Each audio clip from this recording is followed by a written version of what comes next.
Hello students, welcome to Brain James.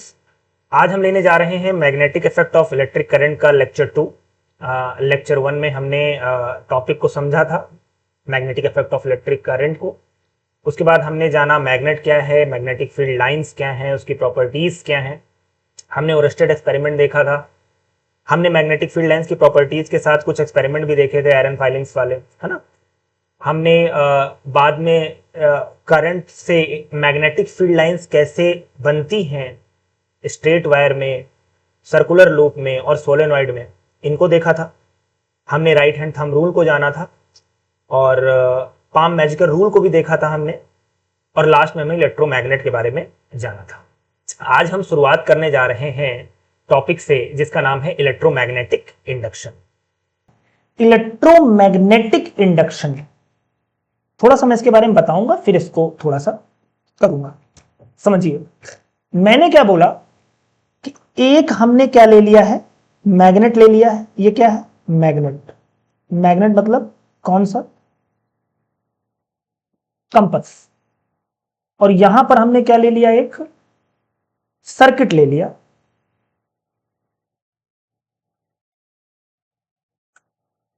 Circuit ले लिया था। सर्किट में हमने क्या किया था? करंट को ट्रेवल करा दिया था।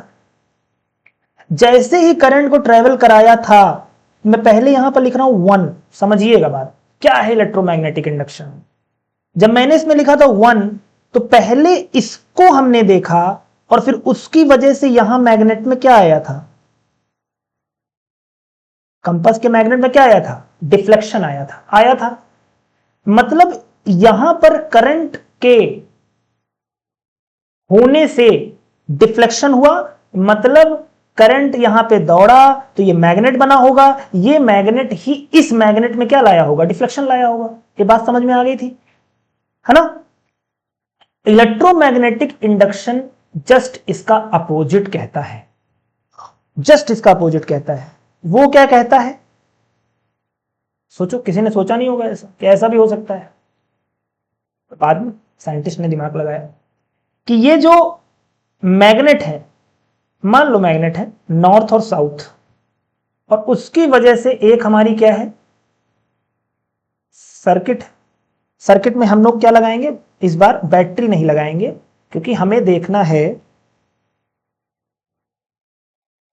कि क्या इस मैग्नेट से भी इसमें इलेक्ट्रिक फील्ड आ जाती है। जैसे इलेक्ट्रिक फील्ड से ये मैग्नेट बन गया, तो इलेक्ट्रिक फील्ड से इसने इसकी मैग्नेटिक फील्ड को क्या किया? इन्फ्लुएंस किया मैग्नेट को। तो क्या मैग्नेट भी इलेक्ट्रिक फील्ड को इन्फ्लुएंस करता है? और आंसर है यस। कैसे समझते हैं? ये जब मैग्नेट हमने रखा, बगल में उसके सर्किट रखा, सर्किट में क्या लगाया? गैल्वेनोमीटर लगाया। गैल्वेनोमीटर क्या करता है? करंट को डिटेक्ट कर लेता है। ये जो गैल्वेनोमीटर है ये क्या करता है? ये करंट को डिटेक्ट कर लेता है और क्या शो करता है? एक बार जब डिटेक्ट कर लेता है तो क्या शो करता है? डिफ्लेक्शन शो करता है। जब ये स्टेशनरी था, मतलब जब ये रेस्ट में था, तो देखा गया कोई डिफ्लेक्शन नहीं आया। कोई डिफ्लेक्शन नहीं आया इसमें। लेकिन जब एक बार इसको क्या किया गया? मोशन में लाया गया। किसको? मैग्नेट को। तो क्या आया? इसमें डिफ्लेक्शन आया। तो ये डिफ्लेक्शन कहां से आ गया? हमने बैटरी लगाई नहीं कोई, कहां से इसमें जो करंट है वो दौड़ गया? करंट आया तभी तो डिफ्लेक्शन हुआ, क्योंकि गैल्वेनोमीटर क्या करता है? करंट को डिटेक्ट करता है, और करंट को डिटेक्ट करके डिफ्लेक्शन देता है। इसका मतलब यह है कि जब आप मैग्नेट को मूव करते हैं कॉइल के आसपास, उससे पास दूर करते हैं, तो वो करंट को जनरेट कर देता है। इसका जस्ट अपोजिट भी कह सकते हैं आप। जब इसको मूव करके इसको क्या कर लो आप? मान लो या तो आप इसको मूव करो, इसको रेस्ट करो, या तो आप इसको रेस्ट करो और इसको मूव कर लो। इसको रेस्ट पे रखो, इसको मूव कर लो, तब भी मैग्नेटिक फील्ड आएगी। समझ में आया कि नहीं आया? मतलब यह है कि मैग्नेटिक फील्ड से भी करंट जनरेट की जा सकती है और करंट से मैग्नेटिक फील्ड जनरेट की जा सकती है। यही कहता है इलेक्ट्रोमैग्नेटिक इंडक्शन कि it is the process where a changing magnetic field induces a voltage. पहले वाले केस में क्या था? हमने सर्किट रख दिया, सर्किट के बगल में कंपास रख दिया, सर्किट में करंट दौड़ा लिया, कोई मोशन वोशन की बात नहीं कर रहे हैं, सब लोग रेस्ट में रहो। करंट मैग्नेटिक फील्ड जनरेट कर देगा जो इस मैग्नेट की मैग्नेटिक फील्ड को इन्फ्लुएंस करेगी। लेकिन जब मैग्नेट इलेक्ट्रिक फील्ड मतलब जब इलेक्ट्रिक करंट को जनरेट करेगा, भाई इलेक्ट्रिक करंट दौड़ेगी तो उसकी अपनी इलेक्ट्रिक फील्ड होगी। तो जब मैग्नेट इलेक्ट्रिक फील्ड बनाएगा, करंट बनाएगा, तो इसके लिए मोशन में होना जरूरी है। या तो आपको क्या कर लो, मैग्नेट को मोशन में रखो, इसको रेस्ट पे रख लो, या इसको रेस्ट पे रखो, इसको मोशन में रख लो। समझ गए?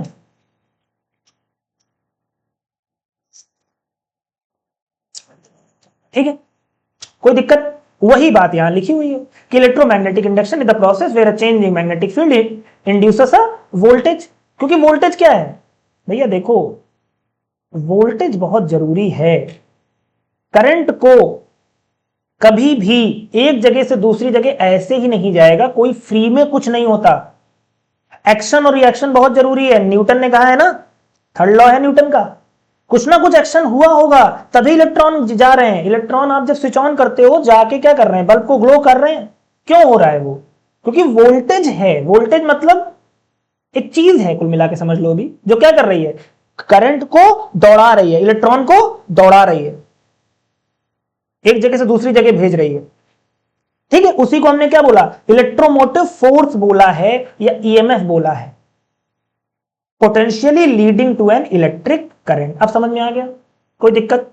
चेंज इन मैग्नेटिक फील्ड जब भी करोगे, किसमें, सर्किट के पास, वो क्या कर देगा, इंड्यूस कर देगा वोल्टेज को या इंड्यूस कर देगा करंट को। करंट वोल्टेज एक ही बात है, अगर वोल्टेज है तो करंट दौड़ेगा, करंट है तो वोल्टेज होगा। विदाउट वोल्टेज करंट नहीं दौड़ेगा। आपके घर में 220 वोल्ट आ रहा है करंट, हर इक्विपमेंट में 220 वोल्ट लिखा रहता है। क्यों? क्योंकि वोल्टेज जरूरी है। एक्चुअल में वोल्टेज का डिफरेंस जरूरी है, difference in voltage, difference in potential. Potential की यूनिट होती है वोल्ट। समझ रहे हो कि नहीं? Voltage V।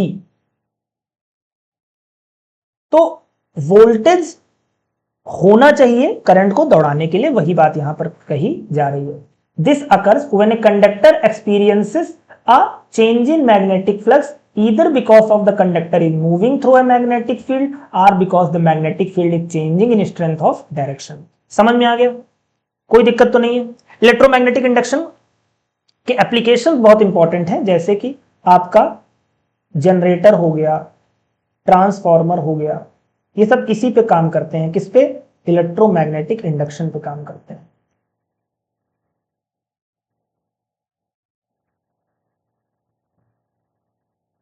समझ में आया? कोई दिक्कत? क्या होना है, या तो मैग्नेट को क्या कर दो, मूव करो, और कॉइल को क्या कर सकते हो आप, स्टेशनरी रखो, या तो इसको मूव करो, इसको क्या कर दो, इसको स्टेशनरी रखो। कोई भी सेल नहीं है, फिर भी इस मैग्नेट की वजह से इसमें क्या हो जाएगी, इलेक्ट्रिसिटी जनरेट हो जाएगी। This is called electromagnetic induction. Magnetic field ने इंड्यूस किया है इस बार किसको, इलेक्ट्रिक करंट को। एप्लीकेशन है जनरेटर और ट्रांसफार्मर। ठीक है, समझ में आया? आगे बढ़े। मैंने एक बात यहां और बोली, करंट को दौड़ने के लिए हमने पढ़ा ना V equal to I R, पढ़ा है कि नहीं पढ़ा? तो करंट जब भी दौड़ेगी उसके पीछे कौन रहता है, वोल्टेज। वोल्टेज उसको धक्का देता है, भाई जाओ इलेक्ट्रॉन्स को, तभी जाते हैं। रेजिस्टेंस उसको रोकता है ना, क्योंकि एक लिमिटेशन जरूर होनी चाहिए। करंट ज्यादा भी नहीं दौड़ाना हमको, कोई एक होना चाहिए। जैसे हमारी हाइट अगर बढ़ रही है तो ये नहीं बढ़ती ही जाए। तो हमारे पास दो फैक्टर होते हैं, एक क्या करता है, ग्रोथ को प्रमोट करता है, दूसरा क्या करता है, ग्रोथ को इनहिबिट करता है। तो V क्या करता है, प्रमोट करता है किसको, करंट के फ्लो को, और R क्या करता है, इनहिबिट करता है ना। इसी से दोनों चीजें हो पाती है। करंट आराम से बह रहा है, ना ज्यादा ना कम, आराम से बह रहा है। ठीक है, चलो आता है, ये इसलिए बताया क्योंकि हमें बताना है Fleming left hand rule. Electromagnetic induction use करना है, हमें समझना था, क्योंकि हमें फ्लेमिंग लेफ्ट हैंड रूल को समझना है। फ्लेमिंग लेफ्ट हैंड रूल क्या है? वो कहना यह चाहता है कि मान लो जैसे कि ये एक सर्किट है, ठीक है, ये एक सर्किट है, इसमें जा रहा है, ठीक है, करंट यहां से आया था, यहां से निकल गया होगा। ये सर्किट है, इसमें जो ये है, ये क्या है, ये है कंडक्टर। ये एनसीईआरटी का डायग्राम है, समझना। तो मान लो एक मैग्नेट ये इसमें जब करंट दौड़ रहा है तो ये भी क्या हो जाएगा, अगर कोई करंट कैरिंग कंडक्टर है तो वो भी वो बिहेव करता है मैग्नेट की तरह, यस और नॉट। तो जब दूसरा मैग्नेट उसके पास लाओगे, ये वाला मैग्नेट कौन सा है, दूसरा मैग्नेट, ये वाला मैग्नेट कौन सा है, पहला। तो पहला मैग्नेट एक फोर्स एक्सपीरियंस करेगा, लगेगा ना फोर्स, या तो अट्रैक्शन लगेगा या तो रिपल्सन लगेगा, क्योंकि मैग्नेट है तो उसमें क्या होंगे, north and south pole generate होंगे दोनों में। नॉर्थ नॉर्थ क्या करते हैं, रिपेल करेंगे, नॉर्थ साउथ क्या करेंगे, अट्रैक्ट करेंगे। तो अगर नॉर्थ नॉर्थ मिल रहे होंगे तो रिपेल कर देगा, नॉर्थ साउथ मिल रहे होंगे तो अट्रैक्ट कर देगा। समझ में आया, आया कि नहीं आया। तो हमें फ्लेमिंग लेफ्ट हैंड रूल समझना है कि फोर्स लगेगा तो कितना लगेगा और किस डायरेक्शन में लगेगा। तो हमें फ्लेमिंग लेफ्ट हैंड रूल से हमें क्या पता लगता है, डायरेक्शन ऑफ फोर्स पता लगती है। समझ में आई कि नहीं आई, पहले ये वाली बात समझ में आ रही कि नहीं आ रही। एक मैग्नेट ये है जिसमें करंट दौड़ रहा है और ये क्या है, कंडक्टर लगा दिया गया उसमें, क्योंकि हमें फील करना है ना, कंडक्टर इधर उधर हिलेगा, जब कुछ रॉड इधर उधर हिलेगी तभी तो जान पाओगे कि इधर फोर्स लग रहा है कि इधर फोर्स लग रहा है। तो इसलिए रॉड को लगाना जरूरी है, ठीक है, समझो इसको। तो एक हमारे पास मैग्नेट ये है जो कि लाइट की वजह से आ रहा है, इलेक्ट्रिसिटी की वजह से आ रहा है, दूसरा मैग्नेट हमारे पास ये है, हॉर्सशू शेप का मैग्नेट है। दोनों को जब पास लाओगे तो दोनों एक दूसरे पे फोर्स एक्सपीरियंस करेंगे, क्योंकि रॉड जो है वो कैसी है, सस्पेंडेड है, और दूसरे को आपने पकड़ रखा है, तो जो चीज सस्पेंडेड होगी वो क्या करेगी, वो मूव करेगी, क्योंकि इसको तो आपने पकड़ रखा है ना, होल्ड कर रखा है ना, तो ये क्या हो जाएगा, होल्ड करेगा। तो जिधर जाएगा वो फोर्स की डायरेक्शन बता देगा। तो इसके लिए क्या दे दिया उन्होंने, रूल दे दिया। रूल क्या दे दिया, फ्लेमिंग लेफ्ट हैंड रूल दे दिया, फ्लेमिंग साहब ने दे दिया। इन्होंने कहा कि अपना लेफ्ट हैंड लो और अपनी इस शुरुआत की 3 उंगलियों को एक दूसरे के परपेंडिकुलर रखो, परपेंडिकुलर। तो जो फर्स्ट फिंगर होगी, जिसे 4 फिंगर बोल रहे हैं, वो क्या होगा, मैग्नेटिक फील्ड की डायरेक्शन में रखो। किसके, दूसरा वाला। समझो मेरी बात को, अगर एक मैग्नेट ये है जिसमें क्या दौड़ रही है, इलेक्ट्रिसिटी दौड़ रही है, पहले समझो क्या इसको लगाना क्या कहां पे है। एक मैग्नेट जिसमें क्या दौड़ रही है, इलेक्ट्रिसिटी दौड़ रही, तो ये भी क्या होगा, एक मैग्नेट होगा। और एक मैग्नेट दूसरा है जो इसके पास ला रहे हैं। तो अगर ये इसमें फोर्स लग रहा है तो मूवमेंट हम इसमें नोटिस करेंगे भाई, मूवमेंट हम इसमें देखेंगे ना। तो फोर्स किसमें अप्लाई होगा, इसमें अप्लाई होगा। फोर्स जब इसमें अप्लाई हो रहा है, किसकी वजह से अप्लाई हो रहा है, इसकी मैग्नेटिक फील्ड की वजह से अप्लाई हो रहा है। तो मैग्नेटिक फील्ड की जो डायरेक्शन होगी वो इसकी लो, इसकी बी, इसकी लो। तो मैग्नेटिक फील्ड की डायरेक्शन लेनी है, अभी समझाऊंगा कैसे लेना एग्जांपल से। जो करंट है कंडक्टर में दौड़ रहा है वो इसके पास होगा, क्योंकि करंट तो इसके पास है ना। करंट वाली डायरेक्शन इधर ले लो, ले लोगे तो जो ये थंब है ये बता देगा फोर्स की डायरेक्शन। समझ में आया, वही ये कहना चाहता है। It states that if you extend the thumb, 4 finger and middle finger of your left hand perpendicular to each other, perpendicular होने चाहिए, बाकी तुम मोड़ो तोड़ो कोई फर्क नहीं पड़ता, कहीं से जितना तुम मोड़ सकते हो, जहां तक ले जा सकते हो, घुमा के इसको जहां जहां भी ले जा सको, इसको चेंज मत करना बस। That will not change, the orientation can be changed. आप एल्बो घुमा लो, कुछ भी कर लो, कहीं कहीं कहीं भी जाओ, इसको चेंज मत करना। ये 90 डिग्री होने चाहिए तीनों बस। तो जो 4 फिंगर होगी वो रिप्रेजेंट करेगी क्या, मैग्नेटिक फील्ड को, मिडिल फिंगर करंट को, और ये जो थंब होगा वो डायरेक्शन ऑफ फोर्स को। ठीक है बेटा, वही मैंने नीचे यहां लिख दिया है। तो जब भी कभी 2 मैग्नेट पास पास आएंगे तो जो पहला वाला मैग्नेट दूसरे पे कितना फोर्स एक्सपीरियंस करेगा और किस डायरेक्शन में करेगा, किस डायरेक्शन में करेगा, वो फ्लेमिंग लेफ्ट हैंड रूल से निकाला जा सकता है। समझ में आया। इसी एग्जांपल को ले लेते हैं और इसको समझते हैं। देखिए मेरी तरफ समझिए इसको, इस सामने डायग्राम देखिए। मान लीजिए ये है हॉर्सशू शेप का मैग्नेट और ये है करंट की डायरेक्शन। करंट की डायरेक्शन इधर मेरी तरफ आ रही है ना, देखो रॉड इधर से इधर आ रहा है ना, मेरी तरफ से आ रहा है, तो ये है रॉड जिसमें करंट ऐसे बह रही है, मेरी तरफ आ रही है, और ये नॉर्थ है, तो ये नॉर्थ से साउथ जा रहा होगा। ये क्या है, मैग्नेटिक फील्ड लाइंस है, नॉर्थ से साउथ ही तो जाती है भाई, नॉर्थ से साउथ ही तो जाएंगी।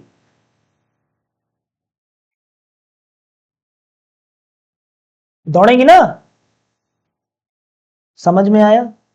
नॉर्थ, इसको थोड़ा साफ साफ बना लेता हूं, रुको, सब सारी बातें समझ में आ रही है, समझिए।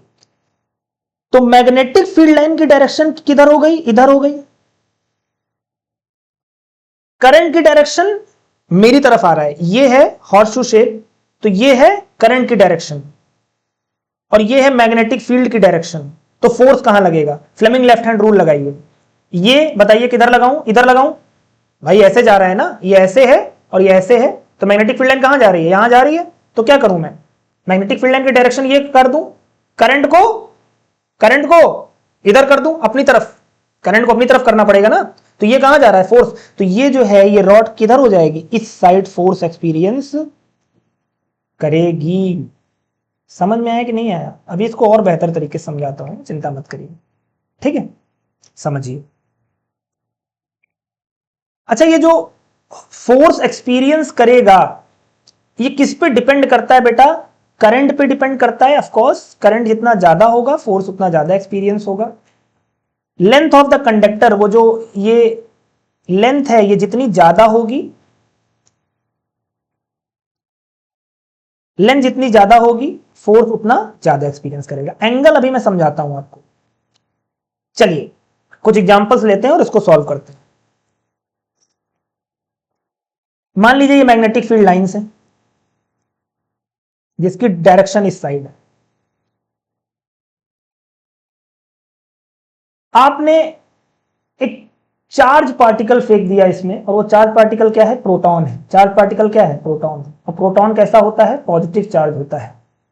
मैग्नेटिक फील्ड लाइन निकालिए, ये जो प्रोटॉन होगा इस पे फोर्स कैसा लगेगा, भाई प्रोटॉन है तो चार्ज पार्टिकल है ना, आयन है, और चार्ज जब जा रहा होगा तो क्या करेगा, इलेक्ट्रिसिटी बह रही है, इलेक्ट्रिसिटी बह रही है तो वो भी क्या हो जाएगी, मैग्नेट हो जाएगी। मैग्नेट हो जाएगी तो एक मैग्नेटिक प्रॉपर्टी ये है, ये भी किसी की मतलब ये जो मैंने मैग्नेटिक फील्ड लाइन बनाई है किसी ना किसी मैग्नेट की होंगी, और ये दूसरा वाला मैग्नेट आ गया तो ये इस पे फोर्स लगाएगा, ये इस पे फोर्स लगाएगा, तो हमें इस पे फोर्स एक्सपीरियंस करना है तो क्या करें, तो मैग्नेटिक फील्ड लाइन दूसरे वाले की ले लो। कैसे ले लो, इधर ले लो, और प्रोटॉन है तो आपको पता है पॉजिटिव चार्ज वाला मतलब कन्वेंशनल करंट लेना है तो जो आई होगा वो भी ऊपर होगा, बी इधर है, निकालो, तो आई इधर गया, बी उधर गया, देखो ये हो गया आई, ये हो गया बी, तो ये क्या होगा, ये होगा फोर्स अंदर जा रहा है, तो फोर्स इनवर्ड जा रहा है। समझ में आ रहा है, इनटू द बोर्ड, अरे यार, into the board, into the board, बहुत आसान है, समझ में आया, कोई दिक्कत और समझ लो। मान लो ये मैग्नेटिक फील्ड लाइंस जा रही हैं, फिर से इस बार क्या आ रहा है, इलेक्ट्रॉन जा रहा है, इलेक्ट्रॉन जा रहा है तो क्या होगा बेटा, इलेक्ट्रॉन निगेटिव चार्ज है, निगेटिव चार्ज की अपोजिट डायरेक्शन में हमेशा क्या लेते हैं, करंट को लेते हैं। फिर से मैग्नेटिक फील्ड लाइन इधर है, अब क्यों डालो, तो ये क्या हो जाएगा, मैग्नेटिक फील्ड लाइन की डायरेक्शन इधर, करंट इधर, तो इस बार फोर्स कहां आ रहा है, बाहर आ रहा है, तो ये इसमें क्या होगा, फोर्स कहां पे आ रहा है, आउटवर्ड डायरेक्शन में है, तो क्या बोलोगे, आउट ऑफ द बोर्ड बोलोगे, ठीक है। आपसे कभी बोल दे अल्फा पार्टिकल कैसा होता है, पॉजिटिव, जिस डायरेक्शन में जा रहा है करंट को उसी डायरेक्शन में ले लो। आपसे बोल दे बीटा पार्टिकल निगेटिव चार्ज होता है, जिस डायरेक्शन में जा रहा हो करंट उसके अपोजिट डायरेक्शन में ले लो। फिर आपको बोल दे कभी गामा पार्टिकल, ये कैसा होता है बेटा, न्यूट्रल होता है, इस पे कोई भी फोर्स एक्सपीरियंस नहीं होगा। समझ में आया, ठीक है। एंगल वाली बात मैंने नहीं समझाई, एंगल वाली बात समझ लो, एंगल वाली बात समझ लो, ठीक है। इस वाले एग्जांपल को हटा देता हूं, एंगल वाली बात समझ लो बेटा। एंगल वाली बात ये है एक्चुअल में कि जो फोर्स होता है ना हमारा बेटा, फोर्स होता है BIL sin थीटा, एक फॉर्मूला है। तो चाहो तो याद रख लो कि फोर्स हमेशा बढ़ेगा जब मैग्नेटिक फील्ड लाइंस बढ़ेंगी, करंट बढ़ेगा, L बढ़ेगा और साइन थीटा पे डिपेंड करेगा। तो जब भी कभी मैग्नेटिक फील्ड लाइंस ऐसे हैं और इसमें जब आप कोई वायर डाल दो,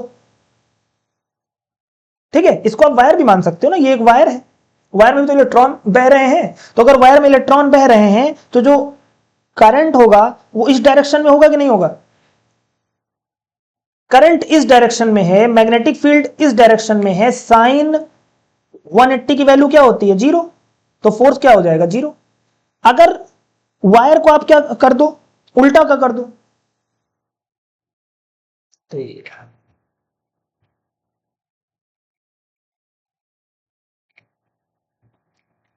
एक मिनट, हैंग हो गया।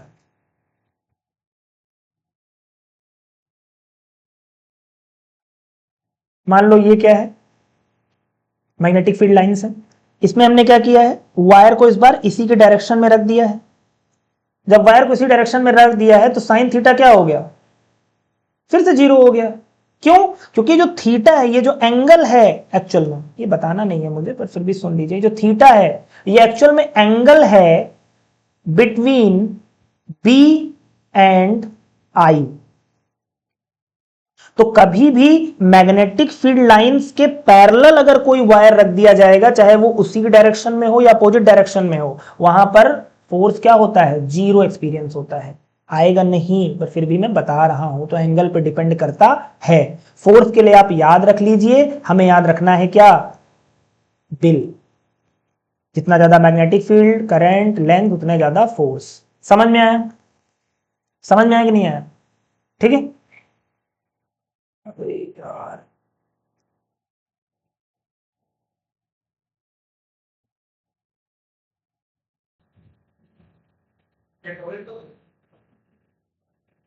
सॉरी, थोड़ा सा ग्लिच आ गया था एक।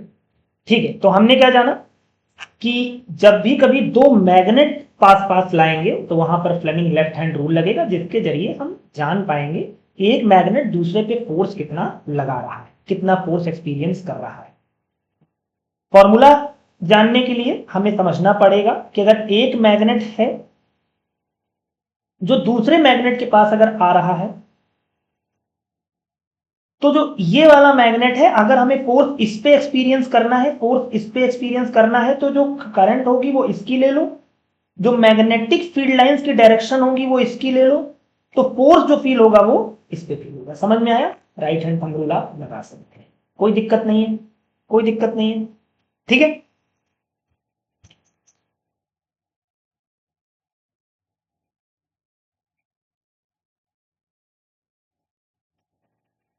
मैंने बोला फोर्स बढ़ जाएगा जब लेंथ बढ़ जाएगी, करंट बढ़ जाएगा, और एंगल, एंगल समझते हैं ना, जब, क्योंकि फोर्स का फॉर्मूला क्या मैंने बोला था? BIL sine theta.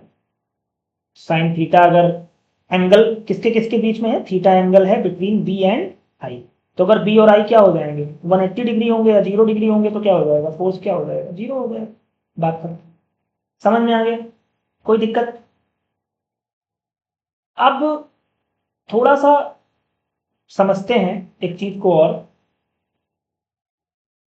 इंसर्ट करते हैं, और थोड़ा सा एक चीज और जानते हैं। अच्छा, अगर हम फ्लेमिंग लेफ्ट हैंड रूल को यूज ना कर कर एक और रूल है, उसका नाम है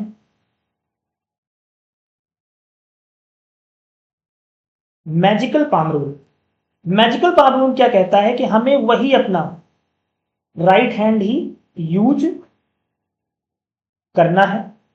राइट हैंड जब यूज करेंगे आप, तो जो आपकी उंगलियां होंगी, देख इसका हाथ बन गया रे, ये मैग्नेटिक फील्ड लाइंस की डायरेक्शन में रखो, ये वाला जो आपका थंब है वो करंट की डायरेक्शन में रखो, तो जो ये पाम है, आपकी जो हथेली है, वो जिसको फेस करेगी वो फोर्स को फेस करेगी।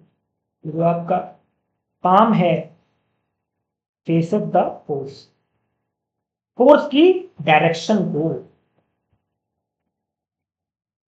The faces the force direction.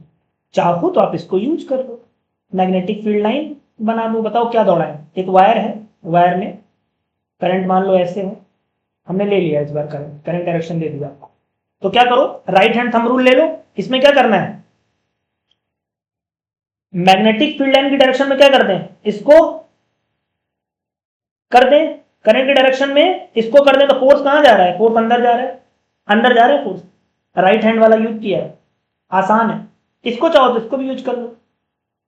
इसको यूज करने के लिए क्या करो, मैग्नेटिक फील्ड लाइन डायरेक्शन में ये है, करंट की डायरेक्शन में मैग्नेटिक फील्ड लाइन ये है, करंट डायरेक्शन ऊपर जा रही है, तो फोर्स कहां जा रहा है, अंदर जा रहा है, वही तो हो रहा है। तो फोर्स कहां जा रहा है, दोनों रूल से फोर्स कहां जा रहा है, फोर्स इनवर्ड है।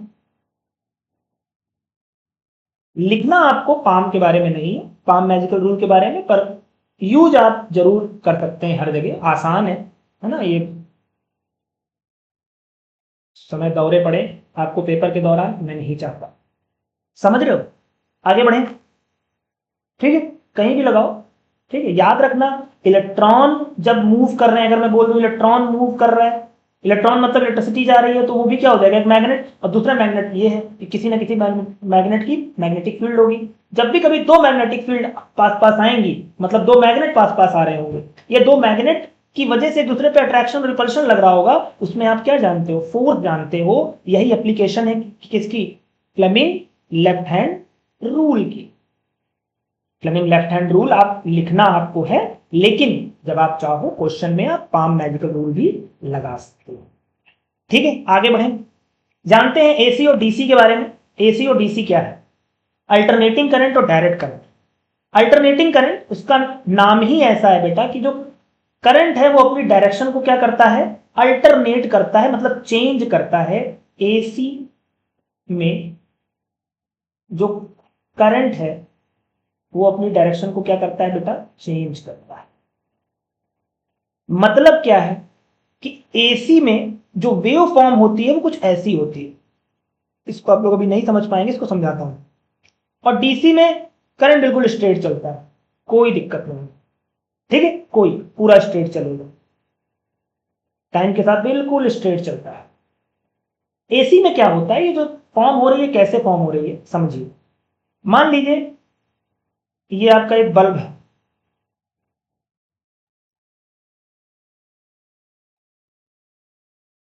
इसमें मैंने लाइट को दौड़ा दिया।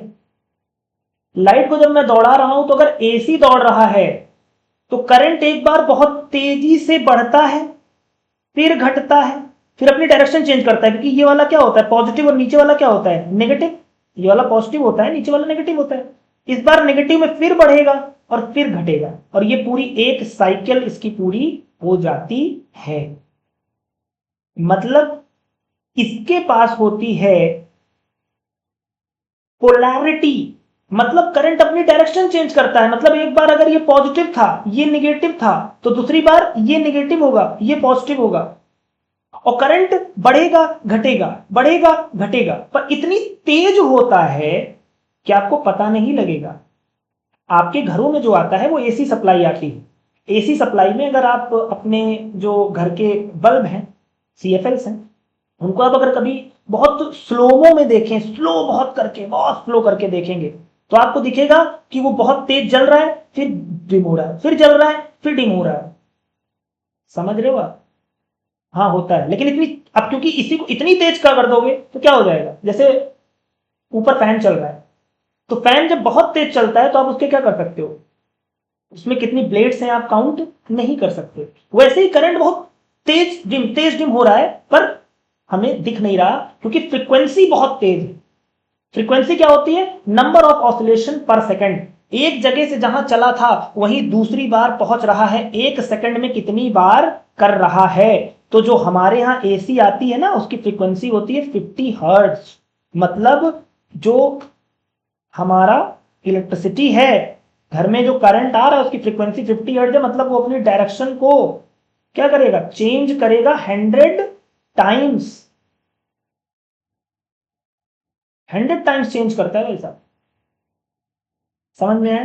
पोलैरिटी चेंज हो रही है उसकी बार बार। कोई पॉजिटिव टर्मिनल है फिर से निगेटिव हो जाएगा, निगेटिव वाला पॉजिटिव हो जाएगा। करंट बार बार ऐसे बह रही है फिर ऐसे जा रही है, फिर ऐसे हो रही है फिर ऐसे जा रही है, ठीक है।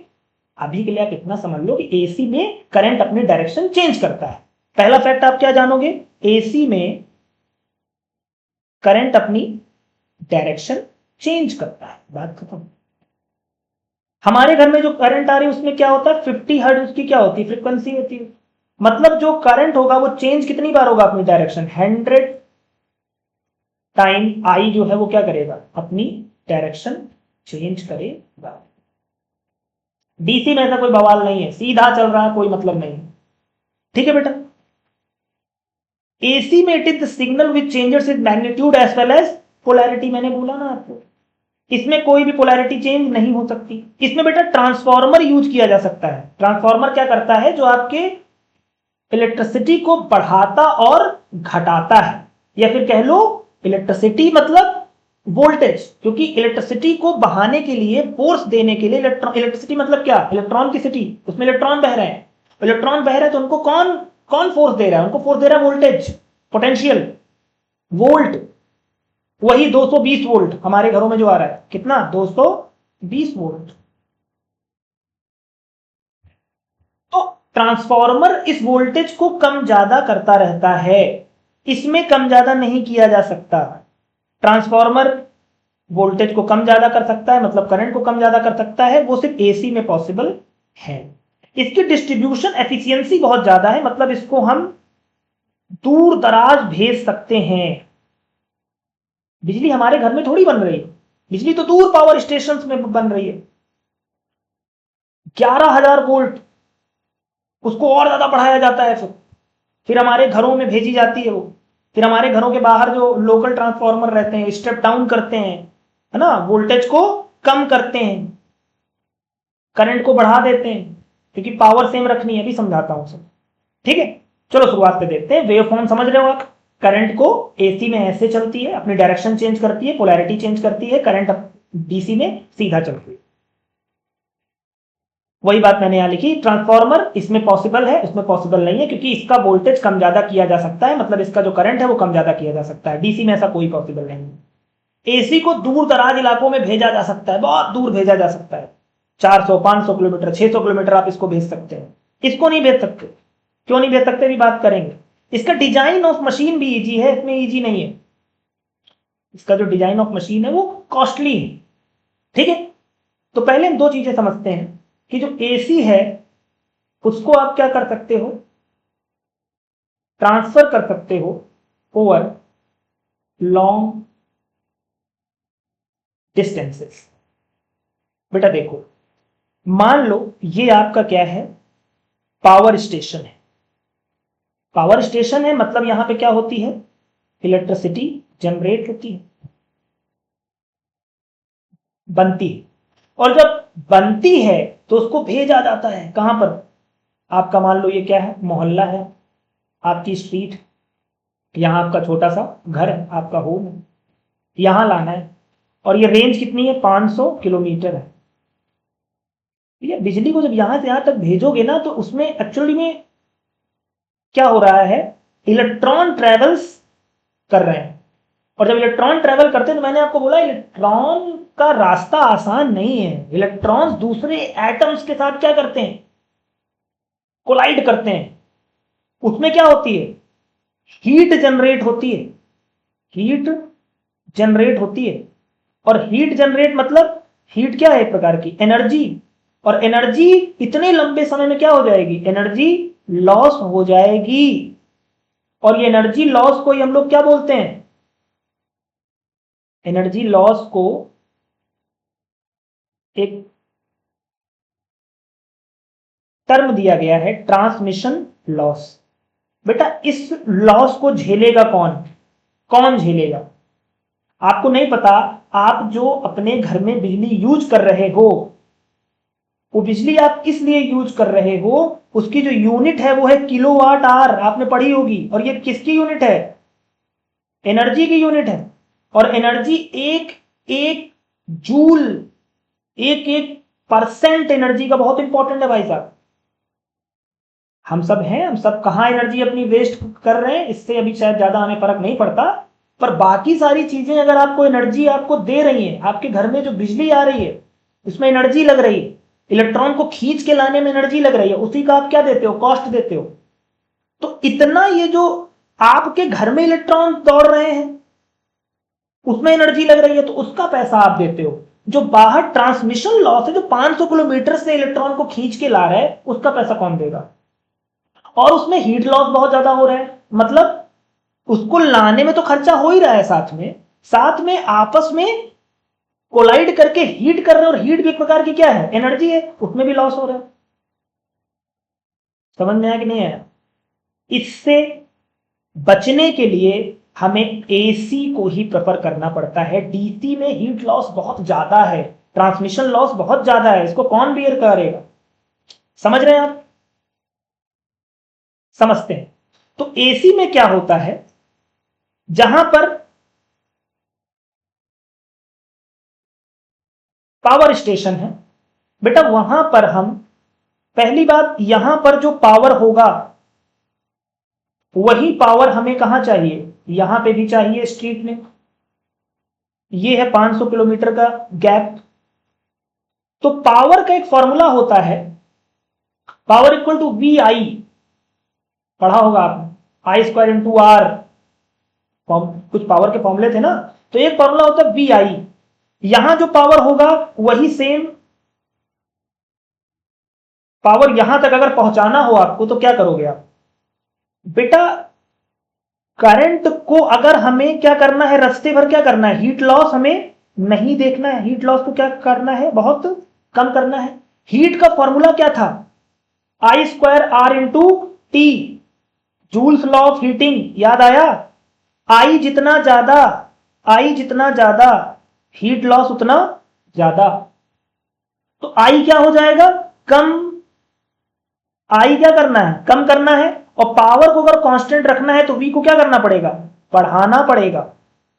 वी बहुत ज्यादा बढ़ा देते हैं, और स्ट्रीट में जब लाते हैं वी को कम करते हुए लाते हैं। एक्चुअली पावर स्टेशन से निकालेंगे तब भी वोल्टेज को और ज्यादा बढ़ाते हैं, फिर धीरे धीरे धीरे धीरे करते हुए, क्योंकि बहुत सारे, जैसे ये स्टेशन है, इसके बाद बहुत सारे सब स्टेशन भी होते हैं, वहां पर वोल्टेज को और बढ़ाया जाता है, और स्ट्रीट तक पहुंचते पहुंचते फिर उसको घटाया जाता है। और आपके स्ट्रीट में बाहर एक ट्रांसफार्मर लगा होता है जो वोल्टेज को क्या कर देता है, फिर से घटा देता है, और करंट को फिर से बढ़ा देता है। रास्ते भर क्योंकि जो करंट है वो बहुत कम थी, करंट बहुत अगर कम रहेगी तो हीट लॉस भी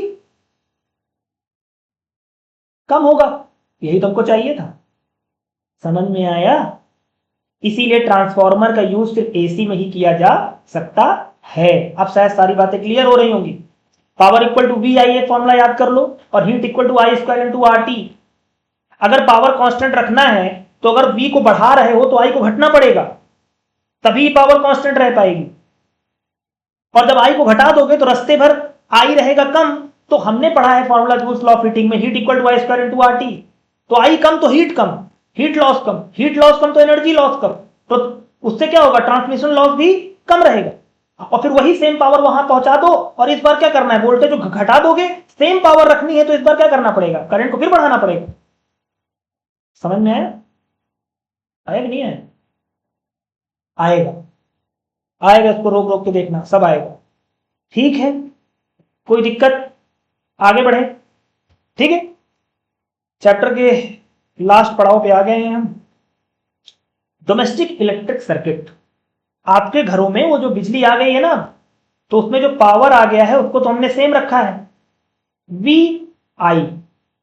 इसमें जो वी है बेटा, हमने उसको फिक्स कर दिया है 220 वोल्ट। हमने आपको बोला था दो चीजें फिक्स हैं, आपके इंडिया में 220 वोल्टेज चलता है।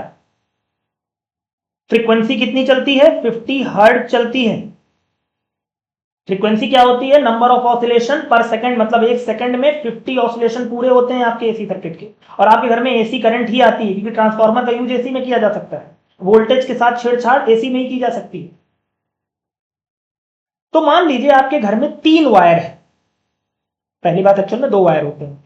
आपने जब नया घर बनवाया होगा अपना, तो उसमें जो 2 वायर आ रहे हैं, आपको बिजली विभाग 2 वायर देता है, एक से बिजली जाएगी, दूसरे से बिजली लौटेगी। एक से इलेक्ट्रिसिटी जाएगी, दूसरे इलेक्ट्रिसिटी लौटेगी। क्यों? क्योंकि इलेक्ट्रिसिटी हमेशा क्लोज्ड सर्किट में चलती है, कभी ओपन सर्किट में नहीं चलती।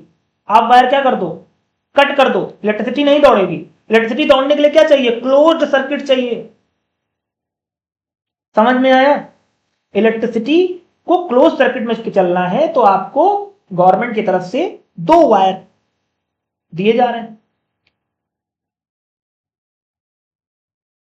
घर के बाहर एक खंबा लगा होगा बिजली वाला, उस पर दो वायर आ रहे हैं। जिस वायर से बिजली आ रही है उसको बोलेंगे क्या? लाइव वायर, और वो कैसा होता है? रेड होता है। और जिससे बिजली लौट रही है उसको बोलेंगे न्यूट्रल वायर, वो कैसा होगा? वो होगा ब्लैक। और सबसे पहले वो किसमें जाएगा? फ्यूज बोर्ड में जाएगा। ये फ्यूज बोर्ड कहां लगा होता है? ये आप नहीं छू सकते, ये फ्यूज बोर्ड बाहर है। फ्यूज का सिंबल ऐसे होता है। फ्यूज मतलब जब भी कभी इलेक्ट्रिसिटी इस फ्यूज में जितना मेंशन है उससे ऊपर करंट आ जाएगी तो फ्यूज क्या हो जाएगा? पिघल जाएगा, मेल्ट हो जाएगा, और करंट आगे नहीं जाएगी। क्यों? क्योंकि ज्यादा करंट बहना भी क्या है? शॉर्ट सर्किट हो जाएगा ना। करंट का ज्यादा बहना होगा तो क्या होगा? शॉर्ट सर्किट हो जाएगा। करंट ज्यादा हो जाती तो क्या हो जाते हैं? आपके इलेक्ट्रिकल अप्लायंसेस खराब हो जाते हैं। तो करंट, मान क्या लीजिए फ्यूज बोर्ड जो होता है उसमें आपको अभी जो आपके घर हैं डोमेस्टिक जो आपको कनेक्शन दिया जाता है उसमें फ्यूज बोर्ड की कैपेसिटी रखी जाती है 50 एम्पियर। उसके बाद आपके घर में दोनों जो वायर हैं वो लगा दिए जाते हैं इलेक्ट्रिक मीटर में, और इलेक्ट्रिक मीटर का आप क्या देते हो? बिल देते हो। यही बिल काउंट होता है। अब काफी एडवांस आ गया है भाई साहब माहौल। पहले ऐसा नहीं होता। पहले उसमें रोल चलता था, एक आयरन के अंदर रोल चलता था। बाहर हम क्या चिपका देते थे? चुंबक चिपका देते थे, मैग्नेट। उसको रोल नहीं होने देते थे। तो गवर्नमेंट बहुत शाणी हो गई है, हम लोग उससे भी ज्यादा है, कुछ ना कुछ ढूंढ ही लेंगे, पर अभी तो नहीं ढूंढ पा रहे हैं। तो इलेक्ट्रिक मीटर अब कैसा हो गया? इलेक्ट्रिक हो गया भाई साहब। अब इसको मैग्नेट से रोका नहीं जा सकता। बट सीरियसली मैंने अभी भी देखा है कुछ लोग इलेक्ट्रिक मीटर के आगे अभी भी मैग्नेट लगा रहे हैं। उसमें पता नहीं कैसे रोकने की कोशिश है, साजिश है, देखो क्या होता है। तो इलेक्ट्रिक मीटर का बिल आप देते हो किलोवाट आवर में, एनर्जी में। मैंने बोला है किस बात का बिल दोगे? ये जो इलेक्ट्रॉन पूरे घर में आप क्या कर रहे हो? दौड़ा रहे हो, उसमें एनर्जी लग रही भाई साहब, उसका बिल दोगे। फिर आगे जाके क्या रहेगा? इलेक्ट्रिक मीटर एक डिस्ट्रीब्यूशन बॉक्स रहेगा उसमें, जिसमें पूरे घर की बिजली जाती है। एमसीबी लगे होते हैं बहुत सारे। फिर वहां से पूरे घरों में क्या जाती है? बिजली जाती है। और बिजली जा कैसे रही है? लाइट जा कैसे रही है? ये देखिए पैरेलल जा रही है। पैरेलल मतलब किसी को कुछ भी नहीं पता। देखो ये इसके पैरेलल दिख रहा है कि नहीं? तीनों एक दूसरे के पैरेलल दिख रहे हैं कि नहीं? तीनों पैरेलल का फायदे बहुत है। पैरेलल कनेक्शन के आपने पढ़ा होगा इलेक्ट्रिसिटी में, पैरेलल और सीरीज कनेक्शन में। पैरेलल में फायदे सबसे पहले क्या है सुनिए। पैरेलल में जो 220 वोल्टेज है बेटा, 220 वोल्ट जो होता है ये सेम रहता है। तो आप सारे इक्विपमेंट को, सारे स्विचेस में आप 220 वोल्ट क्या कर सकते हो? पहुंचा सकते हो। पैरेलल कॉम्बिनेशन में एक बात और है कि इसमें जो आई है मतलब करंट है, वो भी आप क्या कर सकते हो? डिफरेंट रख सकते हो।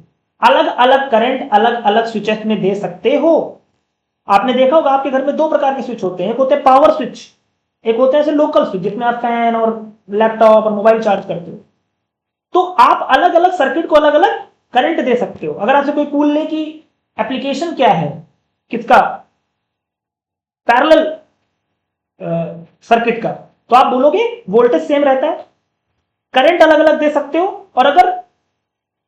और अगर कभी भी कोई चीज खराब हो जाए, सीरीज में क्या होता है ना, मान लो एक बल्ब ये लगा है, एक बल्ब ये लगा है, एक बल्ब ये लगा है, सीएफएल लगे हैं जिसके घर में, अगर ये एक बार टूट गया तो सारा कनेक्शन टूट जाएगा क्योंकि वायर तो एक ही था। लेकिन अगर ये इसमें टूट जाए तो क्या कोई फर्क होगा? क्या ये वाले तो जलते रहेंगे। तो इसलिए भी ये किफायती होता है ना। तो breaking off a single wire will not halt all the circuit inside your home. जो एक ब्रेक हुआ है वो ब्रेक रहेगा, बाकी सब में करंट ट्रेवल करेगा। अच्छा ये जो लाइव वायर आया है, let me change the listen, ये जो लाइव वायर आया है और जो न्यूट्रल वायर है, मैंने बोला ना इसमें क्या दौड़ रहे हैं? इलेक्ट्रॉन दौड़ रहे हैं। तो ये दोनों का डिफरेंस रखा गया। मैंने बोला ना without voltage there is no current at all. तो यहां 220 वोल्ट रखा गया है और यहां क्या है? 0 वोल्ट।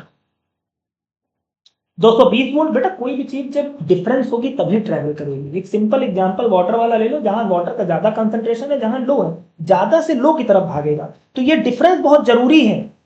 कोई चीज एक जगह से दूसरी जगह जा रही है, अगर डिओड्रेंट आप यहां पर ओपन कर रहे हैं तो यहां कंसंट्रेशन ज्यादा हो जाएगा डिओड्रेंट में जो गैसेस मॉलिक्यूल्स हैं, तो वो हाई कंसंट्रेशन से लो कंसंट्रेशन की तरफ जाएंगे।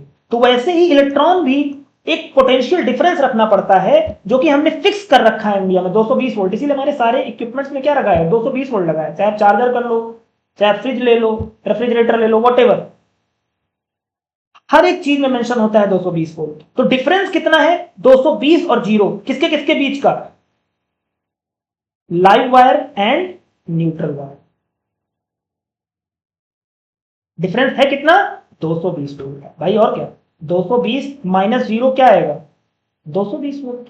समझ में आया, फायदे देख लो आप क्या है, कोई दिक्कत। 50 एम्पियर का ये रहता है कोई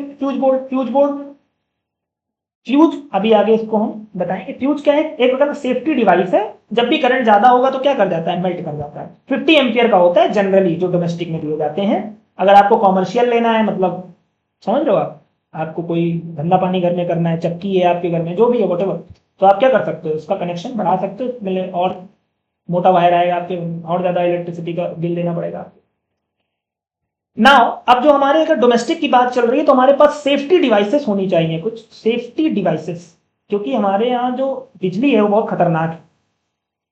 लाइट बहुत खतरनाक होती है बेटा, दोनों खतरनाक है, एसी भी और डीसी भी। अच्छा एसी डीसी मैंने ये नहीं बताया बेटा, जो एसी होता है, सुन लो यहाँ छोटा सा है, यहाँ सुन लो, इसको हटा दो।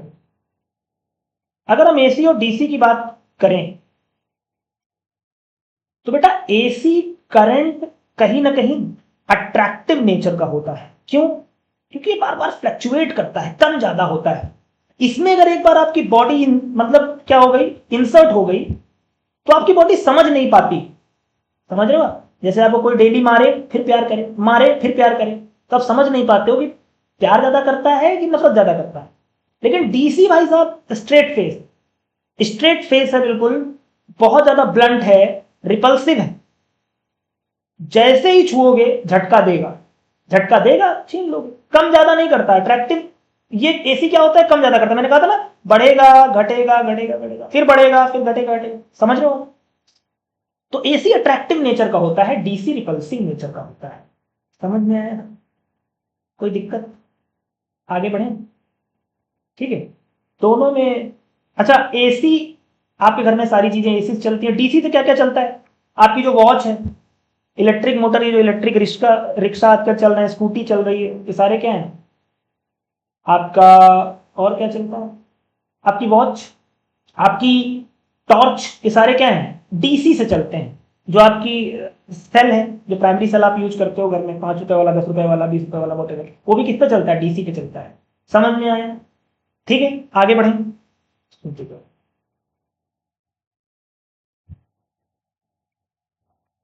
सेफ्टी डिवाइस बेटा हमारे पास दो हैं। पहली है अर्थिंग और दूसरी है फ्यूज, इलेक्ट्रिक फ्यूज, और एक है अर्थिंग। घरों में ध्यान से सुनना इसको, बहुत सारे घरों में मैंने देखा है अर्थिंग नहीं हुई, बहुत जरूरी होती है अर्थिंग। 10-15-20 हजार रुपए और लगता है अगर अच्छे से कराई जाए तो, क्योंकि घर बनने में इतना पैसा खर्च हो जाता है आम इंसान का कि वो अर्थिंग नहीं बनाता, अर्थिंग नहीं लगवाता। तो बहुत नुकसान है अर्थिंग ना होने का। क्यों, उसको समझते हैं बेटा। देखो आपके घर में 2 वायर आ रहे हैं, एक है कौन सा, लाइव वायर, और दूसरा वायर कौन सा है, न्यूट्रल, जिससे बिजली जा रही है। कभी कभी क्या हो जाता है, जो इलेक्ट्रिसिटी है उसका अमाउंट बढ़ जाता है, मतलब आई जो है वो बढ़ जाता है। या फिर कभी कभी जो भी इक्विपमेंट हैं, जो भी अप्लायंसेस हैं, वो किसके बने होते हैं, मेटल के बने होते हैं। मेटल के बारे में कुछ नहीं जानो तो इतना जरूर जान लो कि मेटल्स आर इलेक्ट्रॉन डोनर। और अगर इलेक्ट्रॉन डोनेट कर रहे हैं तो इसका मतलब इलेक्ट्रॉन ट्रेवल करेंगे, इलेक्ट्रॉन ट्रेवल करेंगे तो इलेक्ट्रिसिटी कंडक्ट करेंगे, और इलेक्ट्रिसिटी कंडक्ट करेंगे तो जो अप्लायंस है वो भी क्या कर सकता है, उसमें भी बिजली दौड़ सकती है। तो आप उसको छू लो तो आपको भी क्या लगता है, करंट लगता है। कभी कभी नोटिस किया होगा, रेफ्रिजरेटर है, वॉशिंग मशीन है। मेरी वॉशिंग मशीन अक्सर करंट मारती है, क्यों मारती है आज इसको समझेंगे। ठीक है, कहते हैं ना, to preach is easy, to perform is difficult. हमारे घर में खुद प्रॉब्लम है, मुझे तो अभी याद आ रही है, आपको पढ़ा रहा हूँ तो मुझे याद आ रहा है कि हाँ कभी कभी हल्का हल्का मारता है वॉशिंग मशीन। ठीक है, समझते हैं क्या है। इसको समझने के लिए हमें करानी पड़ती है अर्थिंग। ये ऐसा ना हो, ये जो अप्लायंसेस है इसमें करंट ना दौड़े। और जो इलेक्ट्रिसिटी अगर बढ़ जाए घर में तो उसके लिए हमें क्या करना पड़ता है, फ्यूज है हमारे पास, इलेक्ट्रिक फ्यूज। यही दोनों टॉपिक है लास्ट, इनको समझ लेते हैं। तो इलेक्ट्रिक फ्यूज, इलेक्ट्रिसिटी अगर घर में बढ़ जाए तो उससे कोई नुकसान ना हो, हमारे पास क्या रहेगा, फ्यूज। और आपके जो अप्लायंसेस हैं वो किसके बने हैं, मेटल के। मेटल इलेक्ट्रॉन डोनेट कर देते हैं। इलेक्ट्रॉन डोनेट मतलब इलेक्ट्रिसिटी, इलेक्ट्रॉन दौड़ेंगे, इलेक्ट्रॉन जब भी दौड़ते हैं क्या होती है, इलेक्ट्रिसिटी कंडक्ट हो जाती है। तो इससे ये वाले कॉन्सेप्ट में हम क्या करेंगे, हम यूज करते हैं अर्थिंग का। समझ में आया, पहले अर्थिंग को जानते हैं।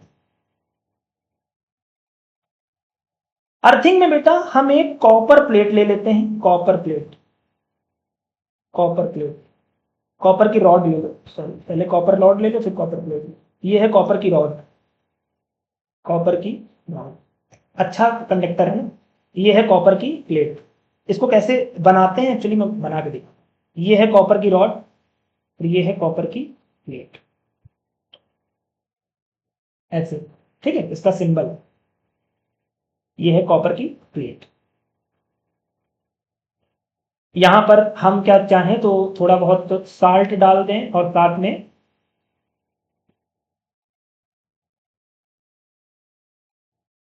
चारकोल डाल देते हैं। क्यों, क्योंकि ये दोनों चीजें बेटा क्या करती हैं, क्योंकि हम ये जो कॉपर की रॉड और कॉपर की प्लेट डाल रहे हैं ना बेटा, ये हमारी है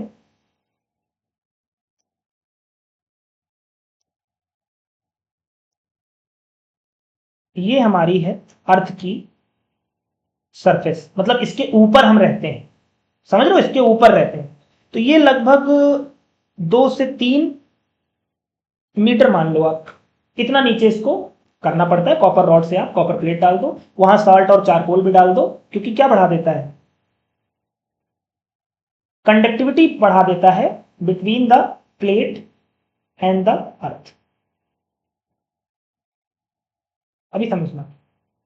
अब ये जो कॉपर प्लेट आई है, ये जो कॉपर की रॉड है, ये जो कॉपर की रॉड है, इस रॉड से, ये कॉपर की रॉड है, थोड़ा इसको मोटी कर देते हैं, इस थोड़ा सा मैंने ग्रीन कलर ले हुआ है।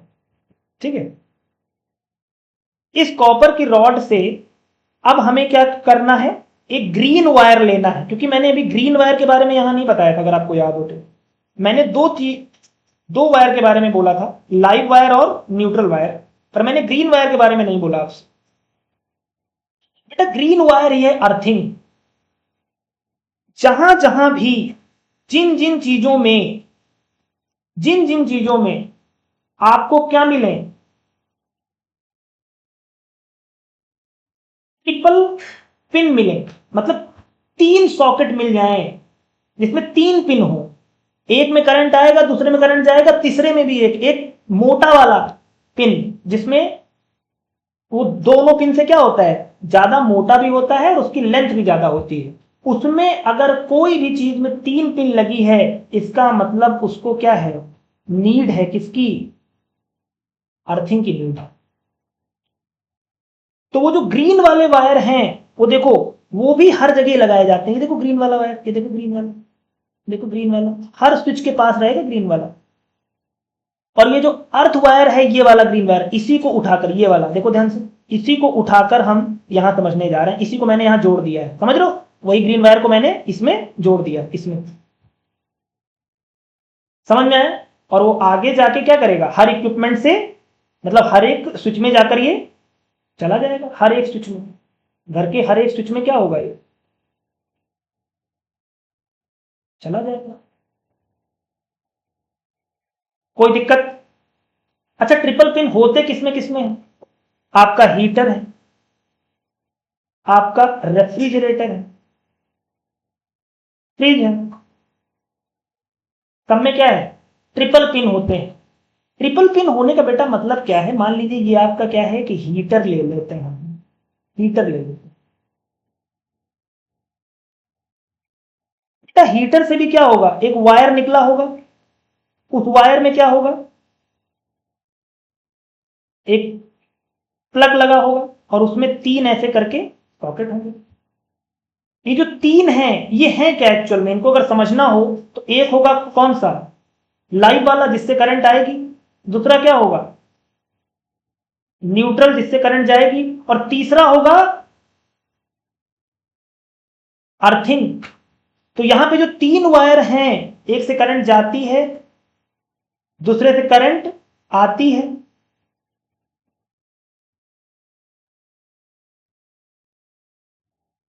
थोड़ा एक से करंट गई, दूसरे से का करंट आ गई। एक और वायर यहां पर था ना ग्रीन वाला, वो भी तो है, ग्रीन वाला है ना इधर। उस ग्रीन वाले को हल्का सा छील कर क्या करना है, इसकी मेटल बॉडी पर लगा देना है, ये वाला इसकी मेटल बॉडी पर। कि हो सकता है कि इसके अंदर जो हीटर हो बेटा उसके अंदर बहुत सारे क्या होंगे, वायर होंगे। उन वायर में क्या हो सकता है, इंसुलेटेड जो भी चीज उसके ऊपर हो सकता है वो हट गई हो, वो क्या हो गया हो, नेकेड हो गया हो। नेकेड हो रहा है तो वो क्या छू रहा है, मेटल की बॉडी पे छू रहा है, मेटल की बॉडी पर छू रहा है तो पूरे इसमें क्या दौड़ जाएगा, करंट दौड़ जाएगा। तो करंट अगर दौड़ जाएगा तो ये जो अर्थिंग वाला है वायर, जो कि कैसा है, उसको छील कर हमने लगा दिया है, वो तुरंत क्या करेगा, इसको दे देगा, तुरंत क्या करेगा, इसको यहां तक आ जाएगा। और यहां से जब हम इसमें स्विच डालेंगे तो क्योंकि ये जो अर्थिंग वाला पिन होता है ये कैसा होता है, ये होता है लॉन्ग और प्लस होता है थिक। और ये लॉन्ग है तो पहले यही जाएगा, और पहले यही जाएगा तो जैसे ही हमने इसमें करंट दौड़ाने की कोशिश की इस हीटर में, सबसे पहले अगर इसमें कोई ऊपर करंट ऐसा हो रहा होगा, आ रहा होगा, तो वो तुरंत पहले अर्थिंग के थ्रू कहां से चला जाएगा, अर्थिंग थ्रू कहां चला जाएगा, यहां आएगा, यहां कॉपर रॉड, कॉपर रॉड से, कॉपर रॉड से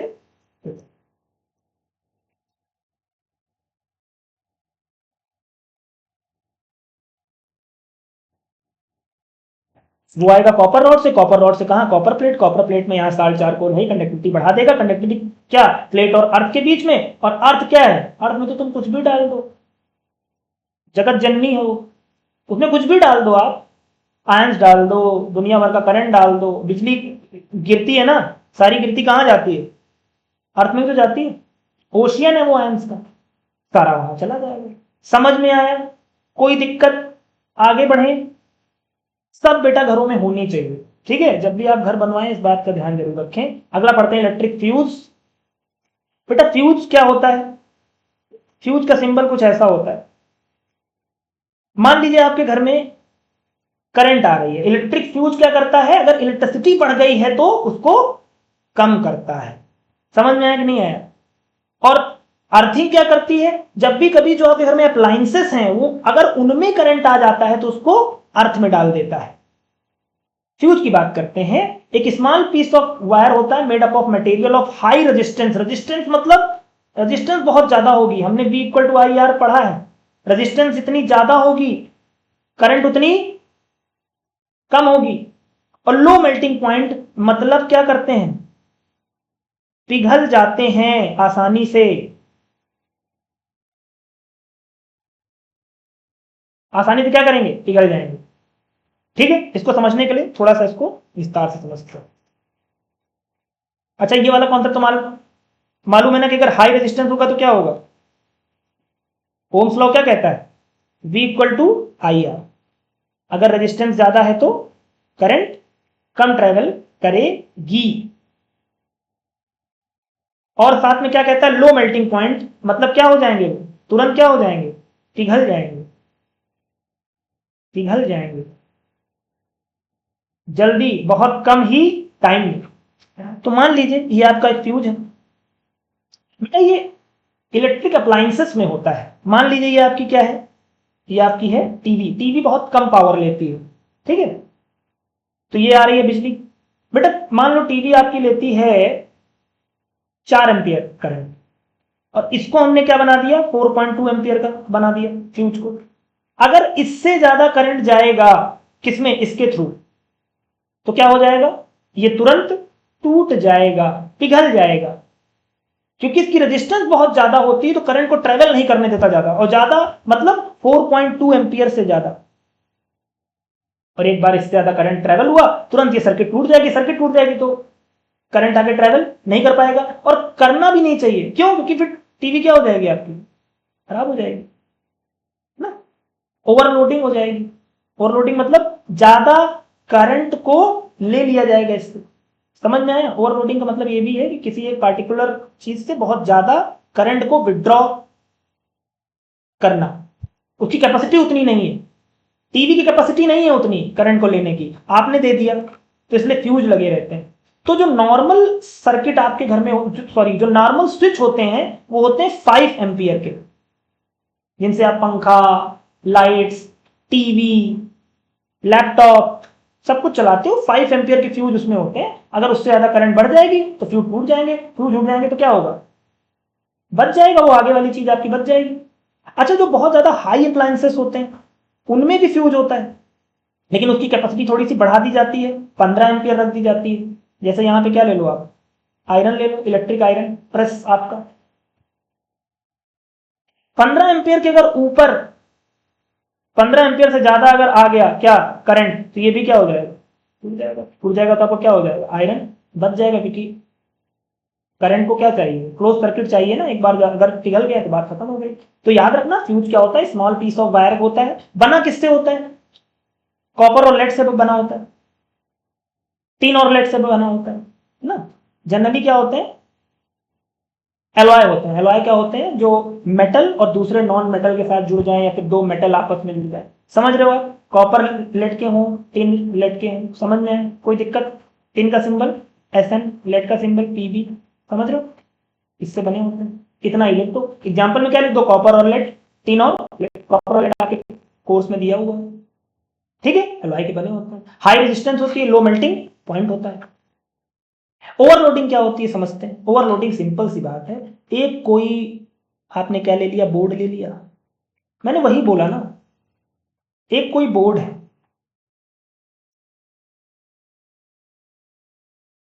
उसकी हैसियत थी कुछ, उसकी हैसियत थी 5 एम्पियर करंट को लेने की, उसमें आपने क्या लगा, चार्जर भी लगा दिया, उसमें किसी ने क्या कर लिया, प्रेस भी लगा दिया, उसमें किसी ने क्या कर लिया, टीवी भी लगा दिया। अरे भैया क्या हो पाएगा, अगर फ्यूज है तो फ्यूज गल जाएगा, फ्यूज नहीं होगा तो क्या हो जाएगा। इतना ज्यादा आप करंट इस चीज से ले रहे हो, इसकी हैसियत नहीं है, तो यहां पे क्या हो जाएगा, ये बर्न कर जाएगा। इसी को ओवरलोडिंग कहते हैं। आप ज्यादा खींच रहे हो करंट, उसकी उतनी हैसियत नहीं है। The excessive flow of current in an electric circuit exceeding the circuit capacity to handle it, इसकी कैपेसिटी नहीं थी। This happens when many high power electrical appliances are used simultaneously drawing more current in the circuit. इतना उसकी हैसियत थी नहीं जितना आपने ले लिया। अगला है शॉर्ट सर्किट। शॉर्ट सर्किट मतलब सर्किट का शॉर्ट हो जाना। मान लीजिए कोई सर्किट है, इसी वाली को समझ लेते हैं। बेटा देखो, इलेक्ट्रिक करंट बहुत शाना है। अगर तुम्हारे घर को मैं बोल दूं ये रास्ता है तुम्हारे घर को जो 1 किलोमीटर में आपको घर पहुंचा देगा, ये दूसरा रास्ता है जो 3 किलोमीटर में पहुंचाएगा, आप क्या करोगे, 1 किलोमीटर वाला रास्ता ही तो लोगे। तो डेफिनेटली जो करंट भी होता है ना बेटा, वो शॉर्ट जल्दी से लौटना चाहता है, क्योंकि क्लोज सर्किट में चलता है ना, तो अगर उसको क्लोज सर्किट मिल गई तो उसी में ट्रेवल कर जाएगा, उतना लंबा चक्कर नहीं लगाता। मतलब ये जो लाइव वायर है ये घूम कर ऐसे करके आ रहा था, मान लो ये पार्टिकुलर एक कोई चीज थी, यहां से क्या हुआ, यहां से ये था आपका लाइव वायर और ये था आपका न्यूट्रल वायर, लेकिन किसी रीजन से ये आपस में क्या कर जाएगा, टच कर जाए, तो करंट यहीं से वापस हो जाएगा, इधर करंट नहीं जाएगा। समझ में आया। सर्किट क्या हो गई, शॉर्ट हो गई। शॉर्ट सर्किट में आपको तुरंत याद आ जाएगा V equal to I R. समझिए इसको, V equal to I R. अगर वायर में करंट दौड़ता तो वायर की रेजिस्टेंस ऐड होती। भाई कोई भी चीज अपने में चेंज नहीं चाहती, वायर का अपना एक रेजिस्टेंस था, क्योंकि वायर आपने क्या कर दिया, कट कर दिया, तो रेजिस्टेंस क्या हो गई, बहुत कम हो गई।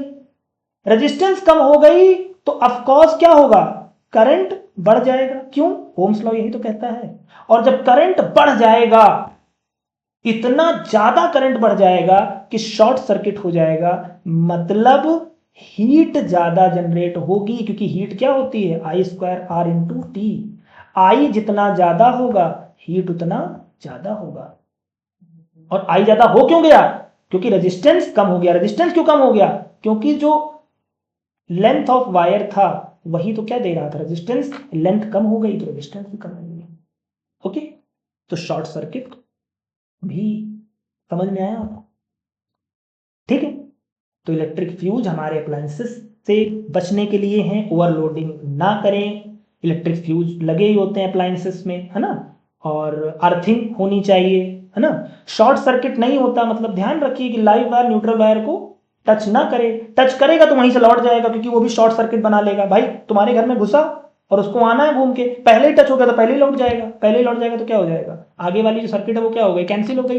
एक्चुअल में length of the wire cancel हो गई, length of the wire directly proportional to resistance, और रेजिस्टेंस कम हो गई। भाई अगर उतना ज्यादा लेंथ और लगती तो उतना रेजिस्टेंस और होता। रेजिस्टेंस कम हो गई तो ओम्स लॉ क्या कहता है, रेजिस्टेंस कम तो V equal to I R होता है ना।